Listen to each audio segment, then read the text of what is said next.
याच्यामध्ये ह्या करवीर नगरीमध्ये माता अंबाबाईचं दर्शन घेतलंय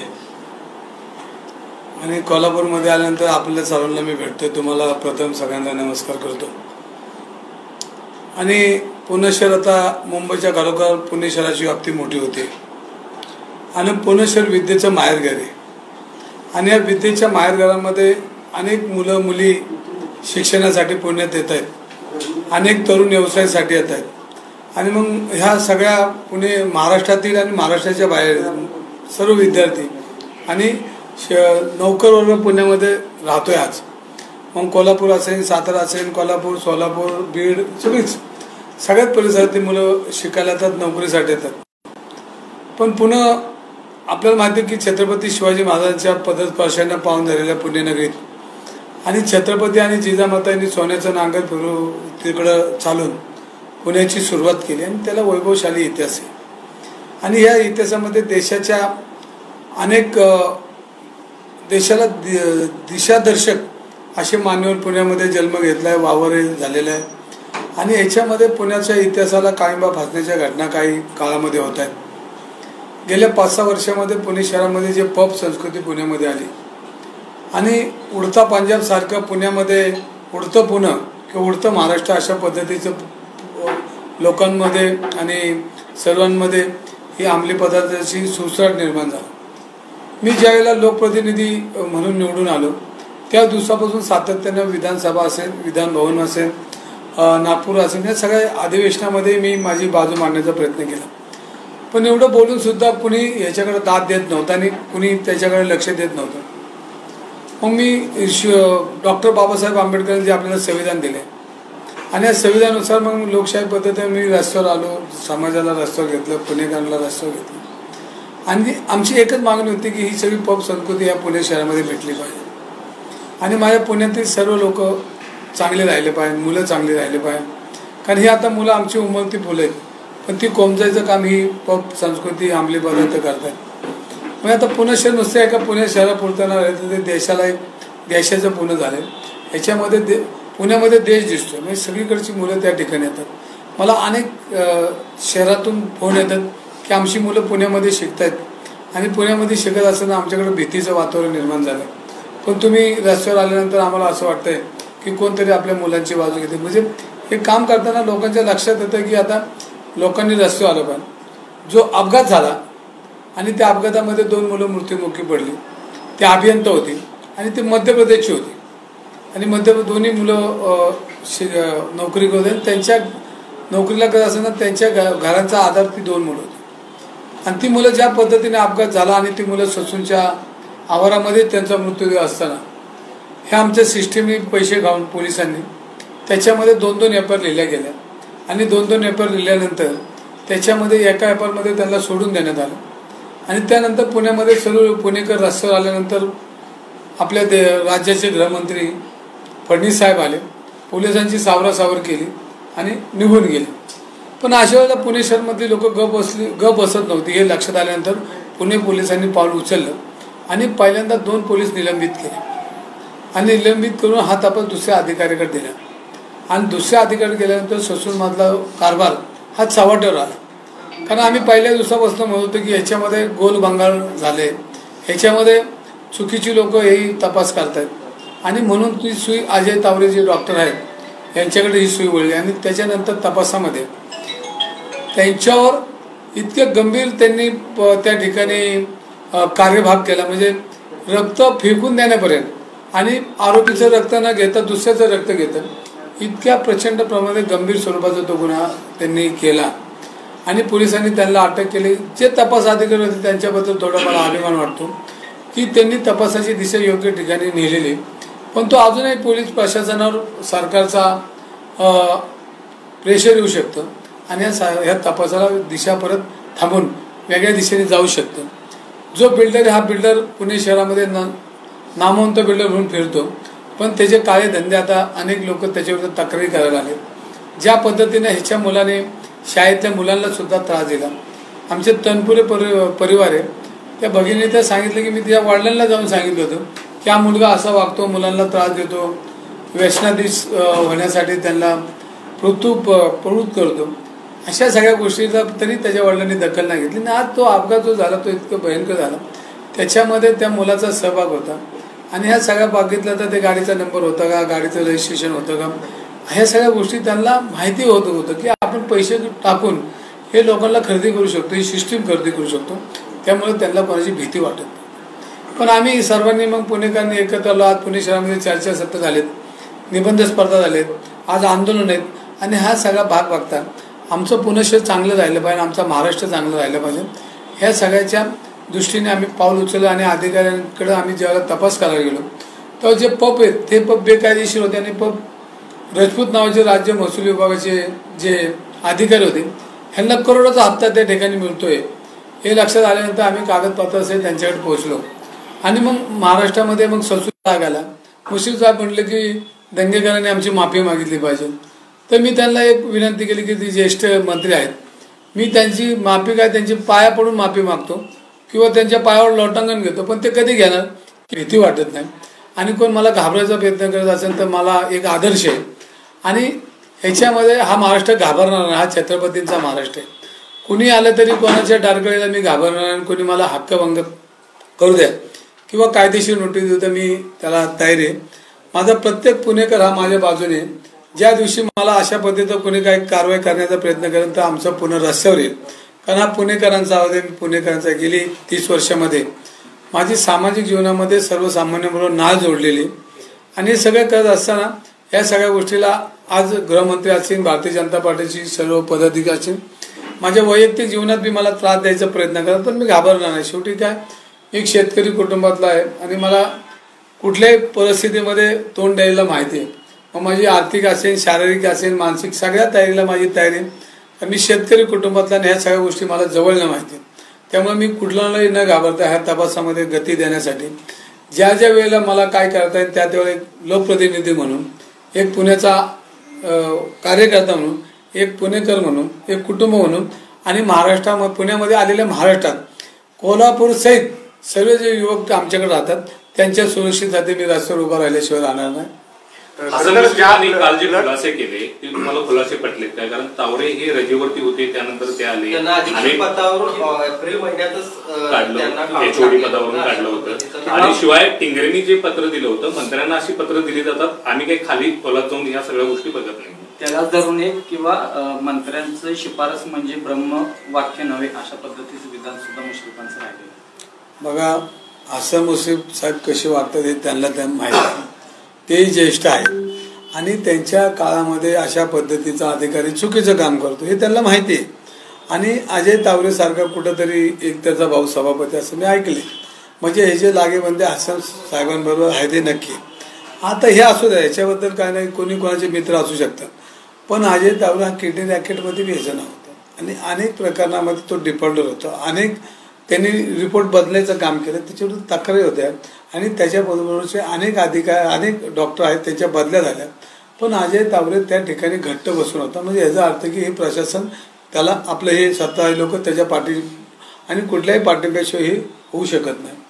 डॉक्टर काळेंनी खुलासा केला की याच्यामध्ये मला अनेक मंत्र्यांचे फोन आले, अजय तावरे सारखा डिफॉल्टर माणसाला ठेवण्याचं काम हसन मुश्रीफ साहेबांनी केले, डीननी बोलले आणि मग डीनचीच सक्तीच्या रजेवर पाठवलं.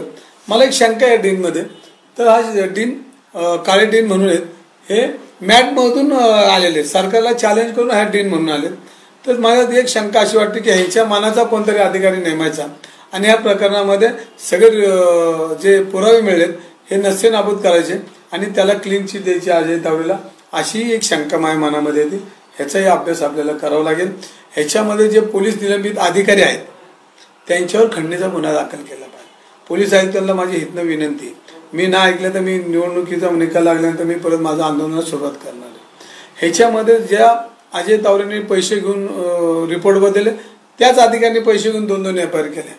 म्हणजे पोलीस आयुक्तांनी आपलं ते बाबा दुसऱ्याचं ते कार्ट, तर त्या दोन्ही पोलीस अधिकाऱ्यांना निलंबितची कारवाई करावी, निलंबित बरोबर त्यांची फौजदारी कारवाई करावी, त्यातनंही रिकव्हरी मिळली पाहिजे. राज्य महसूल विभागाचे राजपूत साहेब आहेत जे महानगरपालिकेने पब पाडलेत, म्हणजे ते बेकायदेशीर होते म्हणून पाडलेत, मग त्या पबला परवानगी दिली कशी, हा महत्त्वाचा मुद्दा. जे शंभूराजे देसाई पुण्यामध्ये येतात, त्यांची मुलगी पुण्यामध्ये शिकते आणि एक कुटुंबिक पुण्याचं नातं त्यांच्यावर जोडलेलं आहे. पण हा अधिकारी एवढे प्रचंड प्रमाणात पैसे घेतो हे जर महसूल मंत्र्याला माहीत नसेल तर त्या पदावर ते का राहतात, हा माझा पहिला प्रश्न आहे. आणि दुसरा प्रश्न असा आहे की मला हक्कभंगाची नोटीस पाठवण्यापूर्वी ह्या राजपूतवर फौजदारी गुन्हा दाखल केला पाहिजे आणि ह्याचा सगळ्यात तपास करून पुणेकरांचा आवाज, पुणेकर म्हणून किंवा एक कुटुंब प्रमुख म्हणून जे मी बोलतो त्याला मला त्यांनी सपोर्ट केला पाहिजे. तर मला हक्कभंगाची नोटीस देऊन त्यांना काय मिळणार आहे. आणि त्यांनी जर हक्कभंगाची नोटीस दिली तर मी कार्यकर्ता निवडणुका हा सगळा पाठ बाजूला आहे, राजकारण हे बाजूला आहे. आमदारकी खासदारकी ही मुकुट जर माझं पुन्हा सुरक्षित असेल तर हा मुकुट घेऊन फिरणार कशाला मी, हे मी बाजूला ठेवून. पण कार्यकर्ता म्हणून मी त्यांच्या केलेली पापं ही रस्त्यावर जाऊन त्यांच्या मतदारसंघात जाऊन उघडी करेन. कारण शेवटी हा माझा प्रश्न नाही, आपल्या सर्वांचा प्रश्न आहे. आपले परिवारातले पुण्यामध्ये लोक आहेत, तुमचे कुटुंब आहेत, तुमची बी सगळी मित्रपरिवार आहे, नातेवाईक आहे. कारण पुणे आता ग्लोबल पुणे होत असताना हे हाताला काम देणार आहे, शिक्षणाचं पुणे शहर आहे. आणि हे पुणे शहर देशाला एक दिशा देणारं पुणे शहरामध्ये अशा पद्धतीचं काम करत असताना मंत्र्यांचा जर वर हात त्यांना असेल आणि त्याची चौकशी करणार असेल आणि माझी करणार असेल तर त्यांच्या मतदारसंघात जाऊन मी माझं काय म्हणणं आहे हे त्यांच्या घरापाशी जाऊन मी मांडेल.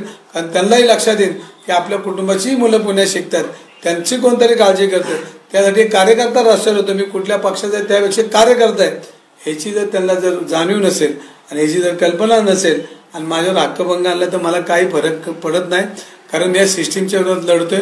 मला उद्या काही कायदेशीर माझ्यावर कारवाई झाली तर मला एक तर मी तुम्हाला इथनं जाहीर करतो की त्यांनी मला पैसे भरपाई मागितली आबरू नुकसान तर मी देऊ शकत नाही. त्याच्या बदले मी जेलला बी जायला तयार नाही. कुणी मला जेलला पाठवलं ते मी पुणेकरांचा आवाज सोडणार नाही. धन्यवाद. दोन मुलं होती, मायनर जी मुलं होती त्यांचा जबाब घेण्याचं काम सुरू आहे. त्या मुलांनी सुद्धा सांगितलं की ड्रिंक अँड ड्राईव्ह मध्ये गाडी फास्ट चालवली. त्या मुलांच्या सुरक्षेबाबत आणि किंवा हे मुलांचे जबाब आहेत ते बदलले जाऊ शकतात असं काही वाटते का? ह्याच्यामध्ये मी परत म्हणतो की हा जो मुलाचा वडील आहे, आजोबा हे बिल्डर आहे आणि यांनी गैरप्रकारे अनेक मोठी माया कमवली, अनेक शेतकऱ्यांच्या जमिनी लुटल्या, अनेक लोकांना गोळीबार केले, अनेक लोकांना मारण्याचा प्रयत्न केला.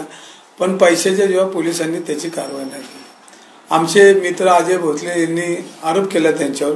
पूर्वी त्यांनी गुन्हाही दाखल केला की एका गँगस्टरच्या माणसाच्या मदतीने त्याच्यावर गोळीबार केला आणि त्याची केस आजपर्यंत घेतली नाही. मग पोलीस करतात काय? अरे गोरगरीब सायकलीवर धक्का दिला तर त्याला मारत म्हणून त्यावर गुन्हा दाखल करतात. आणि एवढे गंभीर गुन्हे तुम्ही पैशाच्या जीवावर का करत नाहीत? तुम्ही काय याच्यावर तुम्ही पांघरून घालताय? हा महत्वाचा पार्ट आहे. म्हणून आम्हाला म्हातारे मेलेलं दुःख नाही पण काळ सोकवला पाहिजे. आणि आम्ही पुणेकर आहेत, आम्ही लोकप्रतिनिधी आहेत, आम्हाला हे गप्प बसवणार नाही. कारण शाहू फुले आंबेडकरच्या विचाराचे आम्ही कार्यकर्ते आहोत. त्यामुळे आम्ही गप्प बसणार नाही, आम्ही वाचा फोडणार. जे ह्याच्यामध्ये दोषी असेल त्यांच्यावर कारवाई करेल आणि आमचं आंदोलन थांबणार नाही. तावरेंवर याआधी अनेक गंभीर आरोप होते, जसं किडनी स्कॅम मध्ये ते होते. तरी सुद्धा तावरेंची शिफारस एक आमदार करतो, टिंगरे आमदार करतो आणि त्यानंतर मुश्रीफांच्या सांगण्यावरून त्याची एकूणच निवड केली जाते. यामध्ये हे सगळं मिलीभगत आहे असं वाटत नाही? ह्याच्यामध्ये डॉक्टर डीन काळे यांनी एका स्ट्रिंग ऑपरेशन एका कुठल्या तरी ह्यांनी केलं बघा चॅनेलने. आणि त्याच्यामध्ये त्यांनी असं सांगितलं की मला फोन आले, माझ्यावर दबाव आला, अजय तावरे हा ऐकत नाही. हा तो बोललाय त्याच्यामध्ये. ते स्ट्रिंग ऑपरेशन तुमच्याकडे आले का माहीत नाही मला. पण ह्याच्यामध्ये डीननी कबूल केलं की ह्याच्यामध्ये माझ्यावर प्रचंड दबाव आहे. अजय तावरे हा काय डीनचा ऐकणारा माणूस नाही. कारण मंत्री तो खिशात घेऊन फिरतो तर तो डीनचं काय ऐकणार आहे? ह्या सगळ्यामध्ये म्हणजे ज्यांचं सरकार आहे त्यांचे आसाम मुसीब आहे, यांची ही चूक आहे. त्यांनी ज्या पद्धतीने कोणाच्या शिफारशीनुसार केलं असेल ही ती चूक आहे. पण त्यांना ह्याच्यापूर्वी मी आसाम मुसीबांना मागच्या ललित पाटीलच्या प्रकरणात त्यांचा राजीनामा मागितला होता तरी त्यांनी ह्याच्याकडे लक्ष दिलं नाही आणि मग हे कांड चालूच होतं. मग आता या अजय तावने एक रिपोर्ट बदलला असेल का तर अनेक रिपोर्ट बदलले. लोकांना पूर्वी आम्ही म्हणायचो की असं काय होत नाही कारण ही सिस्टीम आहे. पण आज लक्षात आलं की आम्ही सिनेमा पूर्वी बघायचो, ज्या सिस्टीम सिनेमामध्ये दाखवतात तो सिनेमाचा खलनायक हा अजय तावरे. आणि अशा पद्धतीने अनेक गुन्हे केलेत, एका गुन्ह्यात नाही तर हजारो गुन्हे ह्याने केलेत. ह्याची सखोल चौकशी झाली पाहिजे. आणि मी तर एक कार्यकर्ता म्हणून ह्याला चौकात आणून फाशी दिली पाहिजे. एवढा गंभीर त्यांनी या प्रकारे याच्यामध्ये अनेक केलेत. आणि पुणेकरांचं रक्त पिऊन ही लोक मोठी होत आहेत, हे पुणेकरांचं दुर्दैव आहे. राजीनामा तुम्ही मागितला होता, मात्र हसन मुश्रीफ यांनी माफी माझी जी ती मागावी, या प्रकरणाशी माझा काही संबंध नाही असं म्हटलेले आहे. जरी सिद्ध नाही करू शकले तर आबरू नुकसानीचा दावा देखील ते करणार होते. दंगेकर आता कोल्हापुरात येऊन त्यांची माफी मागणार काही देखील आता एकंदरीत सगळ्यांच्या नजरा होत्या. दंगेकर या सगळ्या प्रकरणावरती हसन मुश्रीफांना आता कोल्हापुरात येऊन काय सांग? बघा, मी माफी मागणारा कार्यकर्ता नाही. माझ्याकडे बघा तुम्ही सगळे, मी काय घाबरणारा नाही. माफी माझ्या डिक्शनरीत नाही, कारण मी चुकत नाही. आणि मी चुकत असून तर त्यांनी चर्चासत्र घालून मला तिथे सांगा की दंगेकर चुकले, मी त्यांचे पाय धरले. पण मी चुकतच नाहीये. मी पुणेकरांचा आवाज आहे, मी सर्वसामान्यांचा आवाज आहे, हसन मुश्रीफांचा बी मी आवाज आहे. कारण त्यांना हे पटत नाही, पण ते शासनामध्ये असल्यामुळं आणि त्यांना ज्या पद्धतीने ह्या प्रशासनाच्या त्यांना ज्या पद्धतीने तिकडे नेलंय आणि या सत्तेत नेलंय, जे माननीय शरदचंद्र पवार यांना प्रीतितुल्य असताना त्यांनी त्यांना वडिलांप्रमाणे प्रेम दिलं, त्या माणसाला ते सोडून गेल्या सत्यबाई आणि भीतीबाई. त्यांनी मला ही दम दिलाच नाही पाहिजे. हा दम त्यांनी नाही दिला पाहिजे. आणि ह्या दम जर मी ऐकणार असतो तर मी आंदोलनच केलं नसतं. मी माफी बिफी काय मागणार नाही. माझं पुन्हा सुरक्षित जो पण होत नाही तो पण मी कोणाला बोलणार नाही, मी लढणार. चंद्रकांत मस्के यांची आता डीनपदी निवड झाली, कुठेतरी ससूनचा कारभार सुधारला असं वाटतंय का यांना? बघा, याच्यामध्ये ही सगळी सिस्टीमच खराब झाली. जोपर्यंत यांचा अंकुश जोपर्यंत एखाद्या डीनला त्याच्या मनासारखं काम करताना जर त्याला अधिकार नाही दिले आणि ह्यांनी जर ह्यांच्याच पद्धतीची लोक त्या ठिकाणी आणली तर कुणी या सिस्टीमला बदल करू शकत नाही. आणि हे बदल करण्याचं काम पुणेकर आणि महाराष्ट्राची जनताच करू शकते. आता आम्हाला रस्त्यावर यावं लागेल आणि रस्त्यावरून मंत्र्यांना आडून जाब विचारला पाहिजे. आणि जो पण जनता रस्त्यावर उतरत नाही तो पण सत्ताधारी गप बसणार नाही. पावसाळी अधिवेशनात सभागृहात हा विषय कसा मांडणार? बघा, आता तुम्ही माहिती आहे, मी 4 तारखेला लोकसभेचा उमेदवार आहे. आणि मग 4 तारखेनंतर निकाल झाल्यानंतर मी विधानसभेत आहे का ना, हा पहिला महत्वाचा मुद्दा. आणि मी विधानसभेत नसेल तर मग माझ्या वतीने माझ्या काँग्रेस पक्षाचे सगळे आहेत ते लढतील, आमचे विरोधी पक्ष लढणार, विजय भाऊ लढतील, नाना पटोले लढतील, आमचं सगळं सैन्य लढणारच आहे. आणि शेवटी आम्हाला लढावं लागेल. आणि मी असेल तर सगळ्यात पुढे असेल. पण मला असं वाटतं की 4 तारखेनंतर मी त्यांच्यामध्ये नसेल असं वाटतं. प्रकरणानंतर देखील पोलिसांचा धाक राहिलेला दिसत नाही अजून पुण्यामध्ये. कारण कालच राजगड कोंडवडे भागामध्ये एका 22 वर्षीय मुलीला जिवंत काढण्याचा प्रयत्न झाला. काय नेमकं करतायत पोलीस मग पुण्याचे? इतका धाक जर हे करू शकत नाही. बघा, याच्यामध्ये मी तेच म्हणतोय की बिल्डर लोकांचं राज आलंय. सर्वसामान्यांचे ताबे पोलीस लोक घ्यायला जातात. महाराष्ट्रामध्ये माझ्याकडे रोज पोलिसांच्या 25 तक्रारी आहेत. आणि पोलीस जर चुकीचं काम करतात ही वस्तुस्थिती खरी, पण सगळेच पोलीस चुकीचं काम करत नाहीत. त्याच्यामध्ये एक सिस्टीममध्ये 20% लोक आहेत की जेणेकरून हे सुपाऱ्या पोलीसच घेतात. पोलीस सुपाऱ्या घेऊन काम करतात, पोलीस ताबे घेऊन जातात. ती कालची मुलगी म्हणजे ती मला क्लिप आली खरी खोटी म्हणजे मला ते बघितलं ना, कारण मी दौऱ्यात होतो. पण जर अशी पद्धत असेल, एखादी मुलगी बिचारी ह्या आज अहिल्या देवीची पुण्यतिथी आणि ह्या महाराष्ट्रात जिजाऊंचा महाराष्ट्र आहे आणि एका मुलीची अशी प्रकारे ती ओरडती, किंचळती, माझं घर वाचवा, माझी जमीन वाचवा, आणि पोलीस त्या ठिकाणी बाकीची भूमिका घेतात. हे महाराष्ट्राचं दुर्दैव आहे. आणि या दुर्दैवामध्ये जर असं होत असेल तर पोलिसांनी काय काम केलं पाहिजे हे गृहमंत्र्यांनी ठरवलं पाहिजे. एक आमची मुलगी रडती, म्हणजे ती म्हणती मला काढून टाका. हे सगळं बघितल्यानंतर पोटामध्ये कालवा होती. अनेक लोकांना आज बोलू शकतात पण पोलिसांचं एवढं प्रेशर आहे, बोललो की उद्या गुन्हे होतील, जेलला जावं लागतं. पण या दुर्दैवी महाराष्ट्र, या महाराष्ट्रात जिजाऊंचा महाराष्ट्र, अहिल्यादेवींचा महाराष्ट्र, या महाराष्ट्रामध्ये अशी परिस्थिती चुकीची आहे. महाराष्ट्रातल्या शासकीय रुग्णालयाला भ्रष्टाचाराची कीड लागली.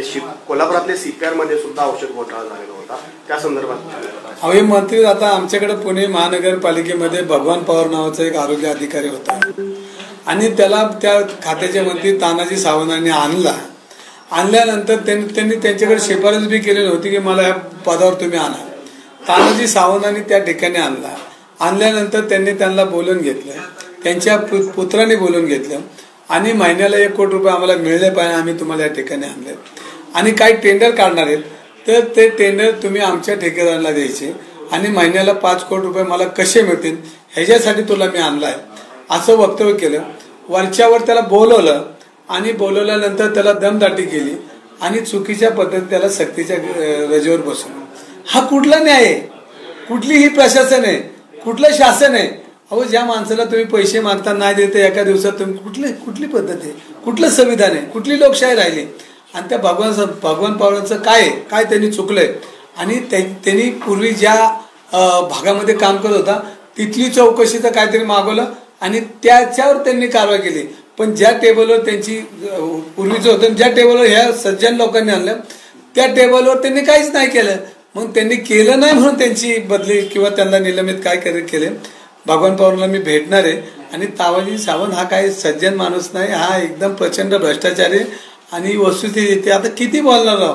सगळ्याच खात्यात आता भ्रष्टाचाराचं म्हणजे गृह खात्यात गेलं तेच, तुम्ही महसूलमध्ये गेलं तेच, तुम्ही आरोग्यामध्ये गेलं तेच, ॲम्ब्युलन्स घोटाळा गेलं तेच, रिंग रोड पुण्याचं तेच, पाटबंधारे खात्यात तेच.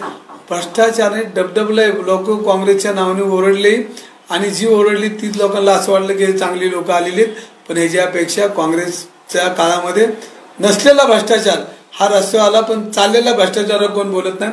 काल पुण्यामध्ये रिंग रोडची टेंडर निघली, ज्या रिंग टेंडरमध्ये 40% अबाव टेंडर दिले आणि ह्या टेंडरमध्ये ज्यांनी इलेक्ट्रिक बॉन्डमध्ये लाखो रुपये भारतीय जनता पार्टीला देणगी दिली त्यांना ही कामं वाटून दिली. म्हणजे आता तक्रार कोणाकडे करायची, पंतप्रधान करायची का राष्ट्रपतींकडे करायची, सगळी सिस्टीमच ही सडलेली. ह्याच्यामध्ये महाराष्ट्राला लुटायला निघलेले सरकार आहे. हे महाराष्ट्राला काही महाराष्ट्राची बदनामी, महाराष्ट्राला कानबा फासण्याचं काम हे सरकार करते आणि ह्यांच्यामध्ये कोणाला राजीनामा मागायचा आणि कोणाकडे दाद मागायची अशी परिस्थिती. यासाठी महाराष्ट्राने रस्त्यावर उतरलं पाहिजे आणि त्यांना जाब विचारला पाहिजे. तावरेने पैशाच्यासाठी हा सगळा प्रकार केलेला, त्यामुळे त्याला जन्माची अद्दल घडवला असं मुश्रीफ म्हटलं. कोण? तावरेंना. अहो, तावरेला जन्माची अद्दल घडवायला आता त्याला फास्ट ट्रॅकमध्ये ह्या सगळं प्रकरण फास्ट ट्रॅकमध्ये नेलं पाहिजे. पहिले त्यांच्याकडे जर खरं अत्यंत ताकद असेल तर फास्ट ट्रॅकमध्ये न्यायचा आणि ह्याच्यामध्ये दोषी आहेत त्यांच्यावर कडक कारवाई करायची आणि ह्याच्यामध्ये निलंबित पोलिसांना बी जेलला पाठवलं पाहिजे आणि तो राजपूत नावाचा त्याला अटक करून त्याची चौकशी केली पाहिजे. कारण जे पब बेकायदेशीर होते ते तर परवानगी दिली, जर बेकायदेशीर असते तर महानगरपालिकेने पाडले नसते आणि महानगरने पाडले तर बेकायदेशीर आहे आणि बेकायदेशीर ह्याने सपोर्ट केला. ह्याच्यामुळे ह्याच्यावर फौजदारी गुन्हा दाखल केला पाहिजे. साहेब, पुण्यातील वाढती लोकसंख्या आणि जो काही भ्रष्ट कारभार चालू आहे याला कंटाळून पुण्यातील अनेक IT कंपनी ज्या आहेत ते बाहेर चाललेल्या आहेत. 20 ते 25 IT कंपन्या महाराष्ट्र सोडून गेल्याची माहिती समोर येत आहे. ह्याच्यामध्ये 37 कंपन्या बाहेर गेल्या आणि त्याचं पहिलं ट्विट मी केलंय, तुम्ही बघितलं असेल. तर ह्याचे अध्यक्ष जे आहेत म्हणजे ह्याचं जे बघणार आहेत त्यांचा मला रिपोर्ट आला होता आणि त्या 37 कंपनीची नावं मी आज उद्या किंवा रात्रीपर्यंत देईल. तर हे सगळं करत असताना पुण्यामध्ये आज भीतीचं वातावरण आहे. पहिला एक मुद्दा आहे की या कंपन्या गुजरातला गेल्यात का, ही पहिल्यांदा भीती आहे. पुण्यात महाराष्ट्रातल्या कंपन्या गुजरातला जातात का, मग ह्याच्यासाठी सगळं चाललंय का.